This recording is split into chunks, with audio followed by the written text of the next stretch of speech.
कितने टाइम तक आपको साइकोलॉजिकल प्रेशर मिलेगा या परेशान करेगा। साथियों, आपके पास पैसे हैं तो इनके पैसे दे दें और मरे हुए सांप को अपने गले से निकाल लें। नहीं पैसे हैं तो राहु केतु ग्रह तो क्या करेगा, दुनिया का कोई ग्रह धरती पे आके आपका कुछ नहीं बिगाड़ सकता। और ये चवन्नी छाप तो सौदा ही कुछ नहीं है, इनका यमराज पे बैठे ही अमरदीप का ध्यान। आगे गए। और सबसे पहले आप कोई भी बैंक या एनबीएफसी कंपनी जब आपकी ईएमआई डिफॉल्ट होती है तो वो करते क्या है, कुछ एनबीएफसी कंपनी तो 1-2 दिन के बाद ही चवन्नी छाप को भेजना शुरू कर देते हैं। कुछ इतने बदमाशी यहाँ तक भी करते हैं, वो चवन्नी छाप लोगों के ड्राइंग रूम में आके बैठ जाते हैं, कहते हैं हम शाम तक जाएंगे ही नहीं भाई। ऐसे किसी के पास कोई राइट, कोई अधिकार नहीं है कि आपकी परमिशन के बिना आपके परिसर के अंदर आए। आरबीआई की गाइडलाइंस के अकॉर्डिंग, वैसे तो हमारे साथ जो पुराने जुड़े हैं वो तो इन चवन्नी छापों से डरते नहीं, वो तो इनसे लीगल बात करते हैं, कानूनी वे में बात करते हैं। भाई सबसे पहले तो अपना लाइसेंस दिखा, अपनी आईडी दिखा, विजिटिंग लेटर दिखा, हमारे घर आने की पावर दिखा। तीसरा डीआरए का लाइसेंस दिखा, डेप्ट रिकवरी एजेंट का लाइसेंस दिखा, वो इनके पास है। डीआरए का, अगर ये तीनों चीजें भी हैं, 10,000 में से किसी एक के पास होंगी, अगर हैं तो वो पोलाइटली बात कर सकता, ऊंची आवाज में बात नहीं कर सकता, आपकी इजाजत के बिना आपके घर के अंदर नहीं आ सकता, आपके परिसर के अंदर नहीं आ सकता। आप अगर उसको अंदर बुला भी लें, आप उसको ऑफर भी करें, चाय पानी नहीं पी सकता आपके घर, कुछ भी ना, अन्य कोई उपहार ले सकता। ये आरबीआई की गाइडलाइंस है। डीआरए का लाइसेंस जब इनको इश्यू होता है, इनको ये बताया और समझाया जाता है। 100 घंटे की इनकी ट्रेनिंग होती है, जो कि इन्होंने 100 घंटे का, इन्होंने तो 2 घंटे की 2 मिनट की भी ट्रेनिंग नहीं ले रखी। डीआरए की अंदर चवन्नी छाप की ट्रेनिंग ले रखी। उसके बाद 1-2 महीना ऐसे परेशान करते हैं, बहुत ज़्यादा प्रेशर डालते हैं।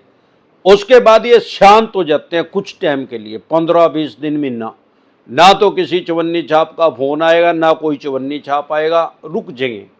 फिर ये क्या करते हैं, नोटिस भेजने शुरू करते हैं। सोचते हैं भाई इस तरीके से तो डर रहे नहीं, अब इसको नोटिस से डराएंगे, कानूनी कार्रवाई से डराएंगे। जितने भी नोटिस आते हैं 99% फेक होते हैं, चवन्नी छाप खुद से ही एडिट करके उनको भेज देते हैं।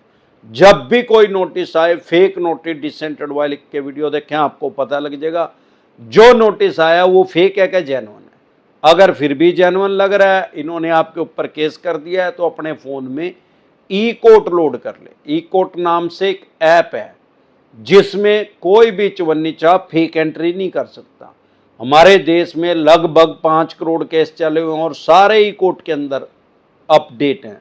ऐसा कोई केस नहीं है हमारे देश में, कश्मीर से लेकर कन्याकुमारी तक, आसाम से लेकर गुजरात तक, जो कि किसी को ऊपर रजिस्टर्ड हो गया और ई कोर्ट में नहीं दिख रहा है। आप वहां पे देख लें, अगर चेक बाउंस का, ईसीएस बाउंस का ही केस करेंगे, कोई आपके ऊपर मर्डर की धारा नहीं लग सकती, कत्ल की धारा नहीं लग सकती। ये बेलेबल ऑफेंस है, जमानती अपराध है, सेम डे जमानत हो जाएगी, बाय जमानत हो जाएगी, जाके अपनी बेल करवा लें, जमानत करवा लें। इसके अलावा फिर क्या करते हैं, अगर इन्होंने चेक बाउंस का या ईसीएस बाउंस का केस नहीं किया, इतनी जल्दी नहीं करते, कम से कम 5-6 महीने बाद ही करते हैं ज्यादातर, अमूमन। क्यों?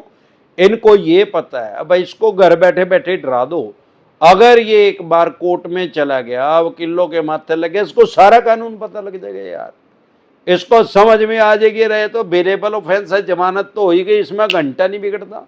मानने सुप्रीम कोर्ट तक जाते आते 40-45 साल लगते हैं, तब तक हरिद्वार जाने का ही टाइम आ जाएगा लोनी का, जिन्होंने लोन ले रखा। और जिन्होंने लोन दे रखा है वो कौन सा 16 साल के लड़का लड़की थोड़ी है यार।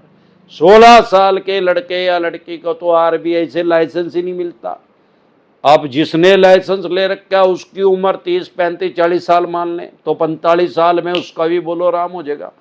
और माननीय सुप्रीम कोर्ट तक जाते आते 40-45 साल लगने हैं केस में। अरे 40-45 साल तक वो यहीं थोड़ी बैठा रहेगा, वो 140 साल थोड़ी जाएगा, उसका बोलो राम हो जाएगा।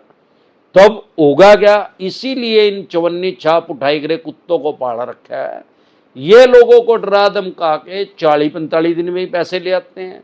इसीलिए इन उठाई गिरोह को पाड़ा रखता है। नहीं तो कानूनी रूप से कार्रवाई तो आपके ऊपर कर सकते हैं, भले ही आपका 10,000 रुपए का लोन है। तो ये उठाई गिरह क्यों पाड़ा रखे, इन कुत्तों को क्यों अड्डी गिर रहे हैं? इसीलिए कि ये कानूनी प्रक्रिया जो है हमारे देश में बहुत लंबी है। उसमें इनको पता है अगर उस गदी गेट में फंस गए तो फिर चवन्नी भी नहीं मिलेगी। अब उसके अलावा ये जानबूझ के आर्बिट्रेशन का नोटिस भेजते हैं, आर्बिट्रेशन की प्रक्रिया करते हैं ताकि उसको उसके घर का सामान जब अटैच होएगा तो वो अपने आप ही पैसे दे देगा।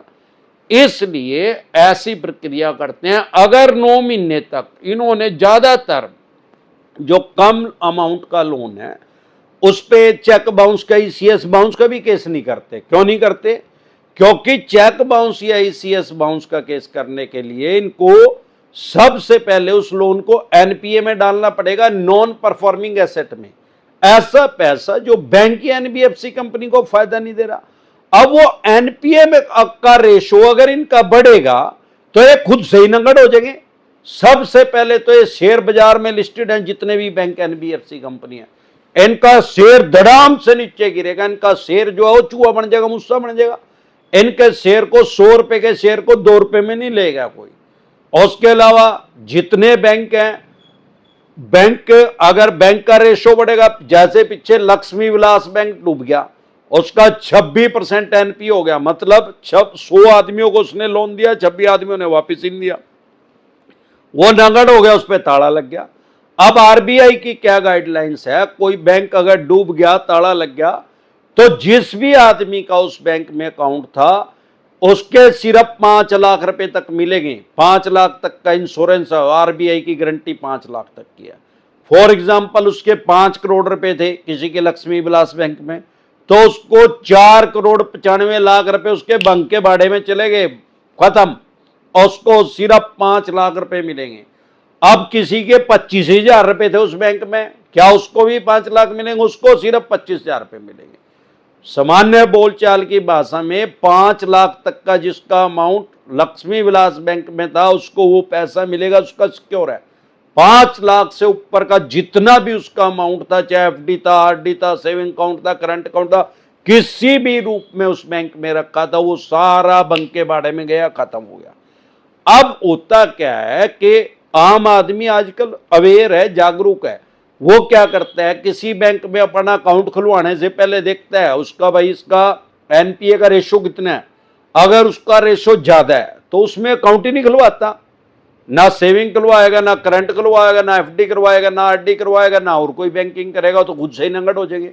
दूसरा, जैसे एनपीए का रेशो बढ़ेगा, जिसने उसमें अकाउंट खुलवा रखा है वो भी अपना अकाउंट क्लोज करवाएंगे, क्योंकि आरबीआई की गाइडलाइंस के अकॉर्डिंग जब तक वो बैंक डूबा नहीं, उस पर ताला नहीं लगा, लॉक नहीं लगा।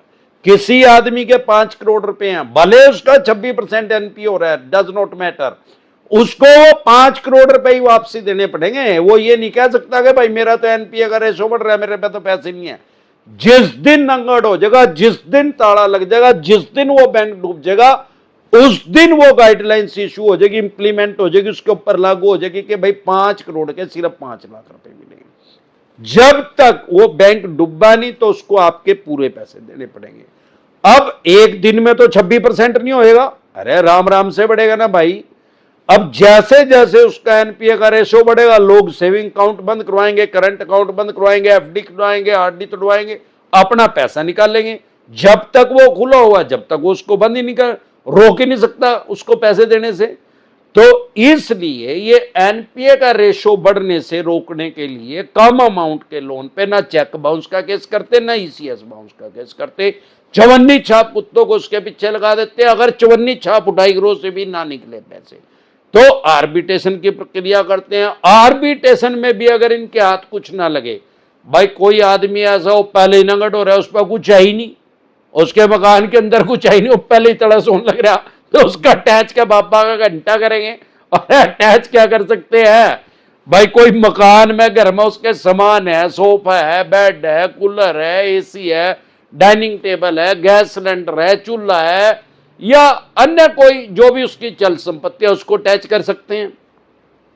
अब उस पर कोई सामान ही नहीं है, वो चटाई लेके पहले नीचे सोने लग रहा, और वो लंगर में पहले रोटी खा खाने लग रहा है, भाई कहीं भंडारा चल रहा है वहां रोटी खा खा ला, तो उसका वो तो अटैच हो ही नहीं सकता, पहले ही रेंट पर रहने लग रहे हो। अब उसका क्या करेंगे, व्हीकल अटैच कर देंगे, अरे व्हीकल है ही नहीं उसमें, साइकिल भी नहीं आएगा, घंटा अटैच करेंगे। अब तीसरा क्या कर सकते हैं भाई, वो सैलरीड है, 50% सैलरी उसकी अटैच करवा सकते हैं। अरे वो पहले ही बेरोजगार है, जो ऐसा आदमी है जो बेरोजगार है तो उसकी सैलरी अटैच कैसे होगी, व्हीकल है नहीं तो व्हीकल अटैच कैसे होगा, घर में कोई सामान नहीं है तो सामान अटैच कैसे होगा। तो नंगड़ का तो यार राहु केतु तो क्या करेगा, शनि ग्रह भी धरती पे आकर नंगड़ का कुछ नहीं बिगाड़ सकता। तो उस सिनेरियो में फंस जाते हैं फिर।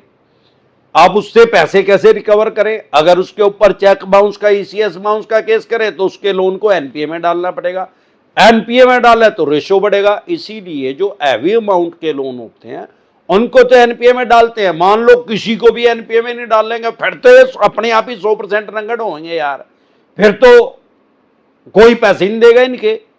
तो हैवी अमाउंट के लोन को तो उसमें डालते हैं, या जो आम आदमी है वो इतना नंगड़ तो हो नहीं रहा कि सामान ही नहीं है उसके घर के अंदर, बेड सोफा कुछ भी नहीं है, उसका वो सामान अटैच करने का उसके ऊपर प्रेशर डाल के उससे पैसे निकलवाते हैं। अगर किसी भी तरीके से ना निकले, साम दाम दंड भेद सारे तरीके यूज कर लिए, बैंक या एनबीएफसी की कंपनी को समझ में आ गया भाई नंगड़ है तो 44 नंबर का, इसमें नहीं है पैसे, इसका तो जो मर्जी कर ले, इस पर तो पैसे है ही नहीं, ना ही देता, जब है ही नहीं तो देगा कहां से। यो पहले ही बेचारा लंगर में रोटी खा गया तो रोटी का, जब इसमें रोटी खाने का तो पैसे नहीं, तेरे पैसे का देगा घंटे। अब बहुत से आदमी है पैसे लेकर जुआ खेल रहे, बहुत से आदमी ऐसे शेयर बाजार में लगा दे। अब शेयर बाजार भी जुआ है यार, ये पढ़े लिखे आदमियों को जुआ है। तो जब पैसे हो गए खत्म, वो शेयर बाजार वाले तो स्टॉक मार्केट वाले तो उल्टे नहीं देते भाई, वो तो गए बंक के बाड़े में। अब इनके पास क्या ऑप्शन है, 9 महीने तक वेट करते हैं, जब 9 महीने हो जाए तो 9 महीने के बाद राइट ऑफ कर देते हैं उसको। राइट ऑफ का मतलब बैंक ने अपने लेजर में से, अकाउंट में से, बही खाते में से, पोर्टफोलियो में से उसको डिलीट कर दिया।